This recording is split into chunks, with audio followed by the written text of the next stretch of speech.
Miss হবে না আপনার পছন্দের টিভি শো। দেখুন জি5 অ্যাপে একদম ফ্রি। শোনো, বলছিলাম যে যা হয়েছে হয়েছে। কি হয়েছে জানো তো, আমার এত ভয় করছিল তোমায় নিয়ে, আমার তো এখন গাম দিয়ে জ্বর ছাড়লো। আচ্ছা যাকগে, তুমি একটা কাজ করো দেখি বাবা, ওই বৌমার আসার তো সময় হয়ে গেছে, ও এলে আমি একসাথেই চাটা করবো। হ্যাঁ, তুমি একটু বসো দেখি, এখানে এসো। হ্যাঁ বসো বসো এসো তো, এসো আস্তে সাবধানে। হ্যাঁ আস্তে করে বসো। হ্যাঁ, শান্ত শান্ত হয়ে বসো, একেবারে শান্ত হয়ে বসো। হ্যাঁ আমি শান্তই আছি মা, আমি শান্ত, আমি ঘুমিয়েছি তো, আমার আমি আমি টায়ার্ড নই, শান্ত। আচ্ছা, বৌমাটার কেন এত দেরি হচ্ছে বলো দেখিনি? বড্ড দেরি হচ্ছে তো আজ। বৌমা তো জানে যে পুতুল এসেছে, তীর্থ এসেছে, এ কথাও জানে যে পুতুল তোকে ছাড়বে না। বৌমার সঙ্গে ভালো করে কথা হয়নি, ভালো করে দেখা হয়নি বলে পুতুল রয়ে গেল, আজকে গেল নে। সেখানে এত দেরি হচ্ছে কেন?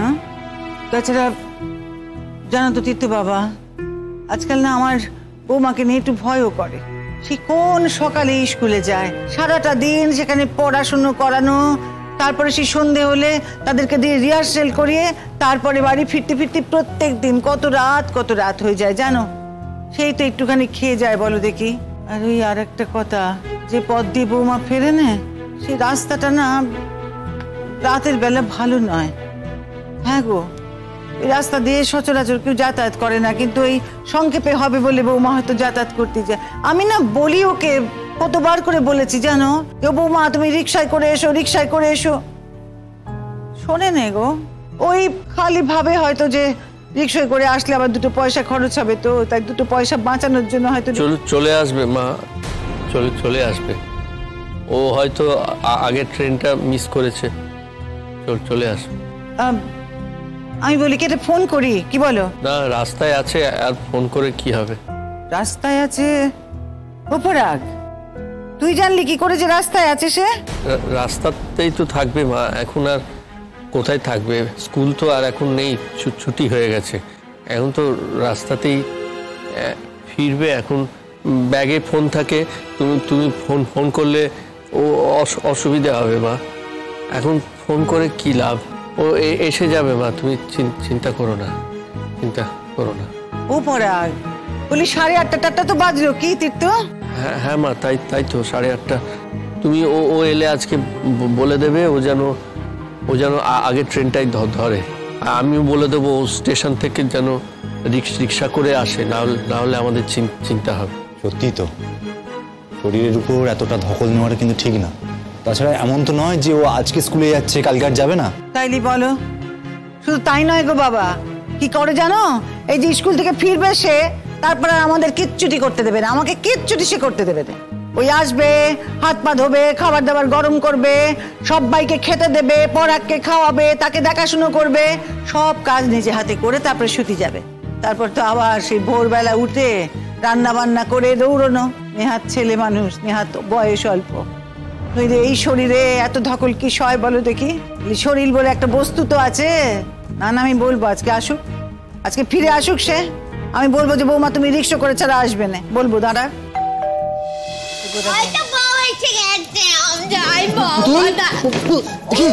লাগলো তো? আচ্ছা এইভাবে কি ছোট? হ্যাঁ, ছোটার কি দরকার? বাবা আমি ছুটবো না, এতদিন পর আমি বাবাকে দেখবো, একটুখানি দড়ি ছুটি না গেল। ছুটে ছুটে গেলে কি বৌমা তাড়াতাড়ি ভেতরে ঢুকবে? বৌমা তো ভেতরে ঢুকবে এক্ষুনি। যাও, আস্তে আস্তে যাও, ব্যথা লাগিও না।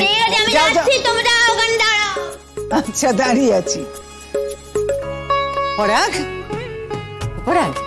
বলছিলাম কি, বৌমা তো এসে গেছে, তো এখানেই আমরা সবাই মিলে বসে এখন চাটা খাবো, তারপরে রাত্রিবেলা খাবার দাবার খেয়ে তারপরে উপরে যাবে এখন। হ্যাঁ, এখন আর উপরে যেও না, কেমন? পলাশরা এখনো আসেনি তো মা? কি কথা বলবি, এখন কোত্থেকে আসবে? উপরাগ, সে আজ শ্বশুর বাড়ি গেছে রে। হ্যাঁ, সেখানে শুধু গেলেই হবে না, সেখানে গিয়ে প্রতীক্ষাকে রান্না বান্না করতে হবে, তার মায়ের নাকি শরীর খারাপ।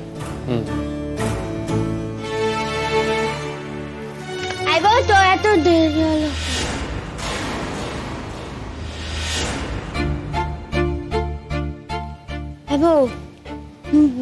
বলিস কাকু এসে কেন রে? হ্যাঁ আবার কাউকে ধরে নিয়ে যাবে?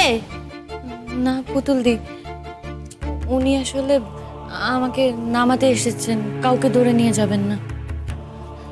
স্যার আপনি আমার সাথে ভেতরে যাবেন তো?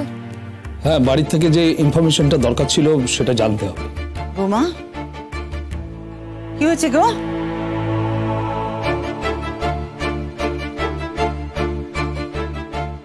কি কি হয়েছে শিমুল? বাড়িতে পুলিশ কেন? বৌমা কি হয়েছে গো বৌমা? আজ একটা দুর্ঘটনা ঘটে যাচ্ছিল। কি হয়েছে? ওই স্কুল থেকে ফেরার সময় শর্টকাটটা নিচ্ছিলাম, অ্যাসিড ফ্যাক্টরির পাশ দিয়ে আসছিলাম মা। হঠাৎ করে না পেছন থেকে কেউ আমার মুখটা চেপে ধরা, আমায় গলা টিপে মারার চেষ্টা করছিল। আমি মুখটা দেখতে পাইনি, পুরোটাই ঢাকা ছিল। আমি জানি না কি আমি মুখটা দেখতে পাইনি, আমাকে মেরে ফেলতো।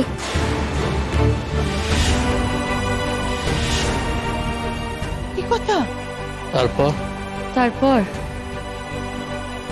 কেউ একজন আমাকে এসে বাঁচালো। কে সে জানি না, তার মাথা থেকে পা পর্যন্ত ঢাকা ছিল, তাই সে কে বুঝতে পারিনি। তবে হ্যাঁ, যে আমাকে অ্যাটাক করেছিল, পেছন থেকে যে আমাকে ধরেছিল, সে তো আমার খুব ক্লোজ প্রক্সিমিটিতে ছিল, তাই তার ব্যাপারে না আমি একটা অনুমান করতে পেরেছি। অনুমান করে? বৌমা, ও বৌমা, কি অনুমান করেছো গো? কি অনুমান করেছো? না অনুমান করেছি তো মা, যতক্ষণ না শিওর হচ্ছি ততক্ষণ অবধি কিছু বলা যায় না, নাম বলা উচিত নয়। তবে হ্যাঁ, পুলিশ পেট্রোলিং চলছিল তাই হয়তো বেঁচে গেছি, তা না হলে কেউ আমাকে মেরে ফেলে চলে যেত মা। আমি হয়তো ওখানে মরে পড়ে থাকতাম। কি কথা? তুমি স্টেশন থেকে রিক্সা করে আসবে, টাকা বাঁচানোর জন্য, সময় বাঁচানোর জন্য শর্টকাটে অন্ধকার রাস্তা দিয়ে আসবে না। ফিরি তো অন্য দিনও এক দুজন লোককে দেখি, কিন্তু আজকে না কেউ ছিল না, পুরো রাস্তাটা ফাঁকা ছিল। হয়তো আমার ফিরতে দেরি হয়ে গেছিল, রাত হয়ে গিয়েছিল বলেই হয়তো কাউকে দেখতে পাইনি, বুঝতে পারিনি গো। আমি বোঝাবুঝির দরকার নেই, আমি যেটা বলছি সেটাই শুনবে। তুমি অন্ধকার রাস্তা দিয়ে রিস্ক নিয়ে আসবে না, আমার খুব টেনশন হয়। ঠিকই তো বলেছে মা, পরাগ তো ঠিকই বলেছে। ওই যে বলছে না ওর টেনশন হয়। দেখো দেখো দেখি কি কাণ্ড। ও বৌমা, কি হয়েছে জানো আজকে? তুমি আসছো না, আমি বারবার ভাবছি তুমি এলে, কিন্তু দেরি হচ্ছে দেখে আমারও না মনের মধ্যে কেমন যেন বারবার কুডাক দিচ্ছিল গো। জানো, ওদেরকে জিজ্ঞেস করো, আমি কতবার বললাম বৌমা এখন আসছে না কেন, কিন্তু আচ্ছা আমি বলছি কি, ওই তোমার যেরকম হলো, কে তোমাকে এভাবে হঠাৎ করে মারতে গেল বলো দেখি? হ্যাঁ, আর কেই বা বাঁচালে তোমায়? জি5 ডাউনলোড করুন আর সব এপিসোড দেখুন একদম ফ্রি।